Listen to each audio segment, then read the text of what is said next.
Hey, I'm Dr. Joe Nyamtu, LoveThatFace.com. I'm a cosmetic facial surgeon in Richmond, Virginia. I do cosmetic facial surgery from here to here. I don't do boobs, bellies, and butts. I'm a teacher, I'm an author, and I'm a surgeon. Today we're going to talk about one of the parts of the art of facelift surgery, and that's incisions, okay?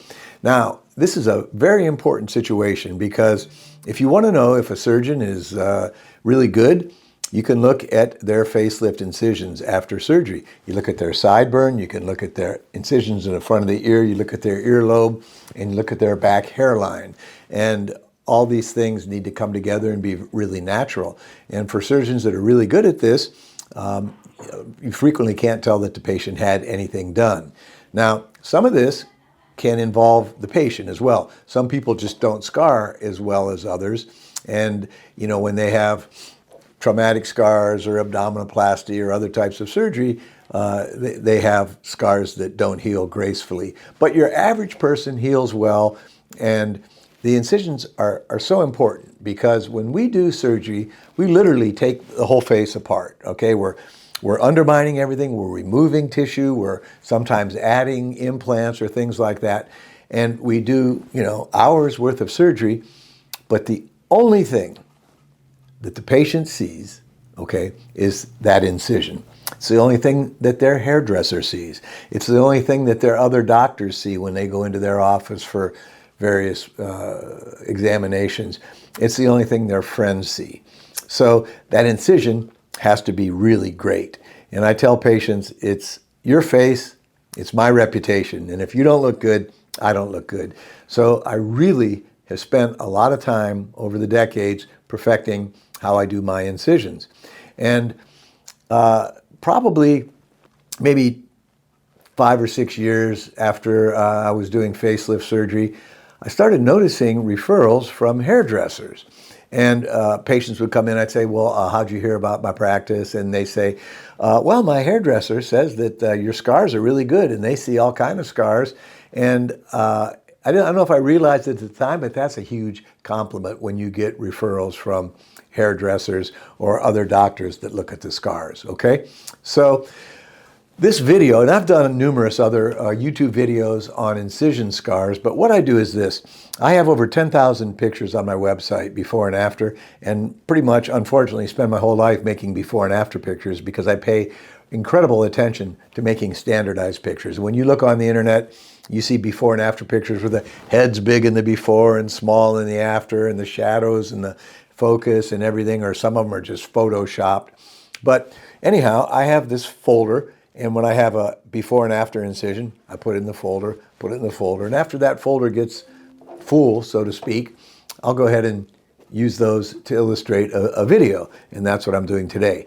So one other thing, before I show you the before and after pictures, I'm going to give you a little PowerPoint presentation about facelift incisions and some of the myths that go along with them.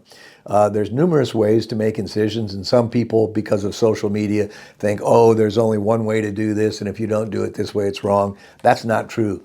The best way to do an incision is what works well for a specific surgeon in their hands, and I'll illustrate that to you. So hang in there for a second, and we're going to look at a couple PowerPoint slides and then some before and after pictures. Okay, we're going to do a little bit of a discussion lecture here. So there are two ways to make incisions in front of the ear. On the left, you can see making it in front of the tragus, and the tragus is that little protrusion that sticks out in the center of your ear. Or on the right picture, you can make it behind the tragus. Probably many people do it behind, but a lot of people do it in front. And I usually do it in front, but I discuss this with the patient, okay? So doing it in the front of the tragus hides the scar, but not all patients have the right anatomy or the right situation for this. So I discuss it with the patient, what they want, what I feel will work best in that specific area. And again, I frequently end up doing it in front of the tragus. Once in a while, people online say, oh, you can't do it that way. That's not true. I'm going to show you many great results doing it that way. So this is doing it behind the tragus, and when it works well, it's really great because it hides that little less than ½ inch of incision. So But one problem is sometimes the tragus can become blunted, and it is a dead giveaway for a bad facelift. And the cartilage remodels, and it's unpredictable. So this can even happen to the best surgeons. And I've had it happen to me. So this is one of the potential problems. And next time you go to a party or something, look at people who have had facelifts, and you'll see these blunted tragi. And so there's one way to prevent that, and that's to keep the incision in front of the ear. Okay, so really the only part of the incision you're going to see is in front of the tragus, and as you're going to see, that heals really well. So if you make the incision in front of the tragus, you'll never ever have a blunted tragus, and that's why I usually do it that way. Okay, and you get quite natural results. If you look at the in front of the tragus there, you can hardly see the scar. And so almost all of my facelifts do great. Once in a while you have a scar that you have to laser or something, but that goes with any surgeon. In terms of sideburn incisions, there's kind of three places you can make it: under the sideburn, in the middle of the hair, or up higher. I tend to do number two, do it up a little bit into the sideburn, and I'll tell you why. If you do it under the sideburn, you're never going to move the sideburn, and that's one of the big problems if you move the sideburn. But what can happen, that incision can become hypopigmented, and you'll see this a lot too on people where they have a white scar under their sideburns. So to avoid this, you hide the incisions in the hairline. So you can see my back incision is hidden up high in the hairline, and the sideburn incision is hidden in the temporal hairline as well. So that way they're going to be invisible, and I try and do that on every patient. Now the next slide here is something that happens, and fortunately you don't see this too much. The surgeons used to make this really high incision above the ear, and it just scalps the patient. Let's talk about the posterior hairline now, the incisions behind the ear. So you can do this high in the hairline, which I almost always do, or you can do it along the hairline where the neck and the hairline meet. And many surgeons do it that way, and that's fine if you get a normal scar. But the problem is if you don't have a normal scar, then if you don't have a normal scar and you have a hypertrophic scar or an infection or a hypopigmented scar, then it's really noticeable. And that's why I don't like to make my incisions at the occipital hairline. I like to keep them high because these patients aren't going to be able to wear their hair up again, and that can be a really big problem. And finally, some surgeons make their incisions behind the ear extremely low, and this is just, I think, a lazy doctor. I would never make an incision low. I keep it high up behind the ear where you can't see it. So I'm going to show you a bunch of before and after pictures, and the left is before and the right is after. Most of these are labeled, but not all of them are.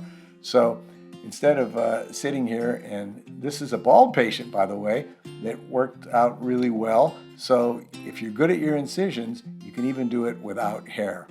And the left is the before, the right is the after. And some of these aren't labeled. Again, you can see before and after, and almost every single one of these, or probably every single one of these, is a pre-tragal incision. In other words, that incision is made in front of the tragus, and you can see that it's usually imperceptible. When you see two like this is the after. This is a before and after. Before and after on a male, obviously. Before and after, you can still see a little bit of red from the incision, and that'll get better. So you can see that the tragus is never blunted in any of these because I make my curvilinear incision, those three little curves, in front of the tragus. So all of these patients will have perfect tragus, and that's really important. Before and after. Before on the left, after on the right. Before, after.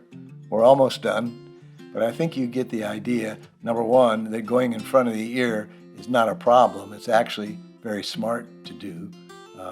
Going in front of the tragus.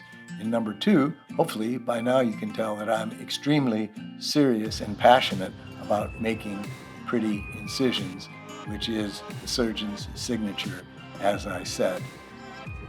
So if you have an interest in deep plane facelift, eyelid surgery, or any cosmetic surgery, check us out at lovethatface.com. I know this was a long video, but I think it's an important investment if you're considering having a facelift.